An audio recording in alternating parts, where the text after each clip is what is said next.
الذين ينفقون أموالهم بالليل والنهار سرا وعلانية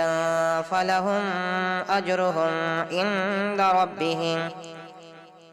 ولا خوف عليهم ولا هم يحزنون۔ جو لوگ اپنے مال رات اور دن چھپے اور کھلے خرچ کرتے ہیں تو ان کے لیے ان کا اجر ان کے رب کے پاس ہے، اور ان پر نہ کوئی خوف ہوگا اور نہ وہ غم زدہ ہوں گے۔ الذين يأكلون الربا لا يقومون إلا كما يقوم الذي يتخبطه الشيطان من المس، ذلك بأنهم قالوا إنما البيع مثل الربا وأحل الله البيع وحرم الربا، فمن جاءه موعظة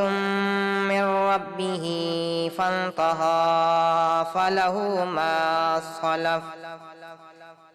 وأمره إلى الله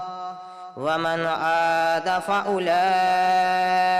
أصحاب النار ہم فیہا خالدون۔ جو لوگ سود کھاتے ہیں وہ کھڑے نہیں ہوں گے مگر جیسے وہ شخص کھڑا ہوتا ہے جسے شیطان نے چھو کر دیوانہ بنا دیا ہو، یہ اس وجہ سے کہ انہوں نے کہا کہ تجارت بھی تو سود کی طرح ہے، حالانکہ اللہ تعالیٰ نے تجارت کو حلال کیا ہے اور سود کو حرام کیا ہے۔ چنانچہ جس کے پاس اس کے رب کی طرف سے کوئی نصیحت آ جائے سو وہ باز آ جائے تو جو پہلے گزر چکا وہ اس کے لیے ہے، اور اس کا معاملہ اللہ تعالیٰ کے حوالے ہے، اور جو دوبارہ سود کھائیں تو وہی لوگ آگ والے ہیں، وہ اس میں ہمیشہ رہنے والے ہیں۔ يمحق الله الربا ويربي الصدقات واللہ لا يحب كل کفار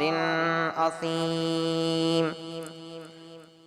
اللہ تعالیٰ سود کو مٹاتا ہے اور صدقات کو بڑھاتا ہے،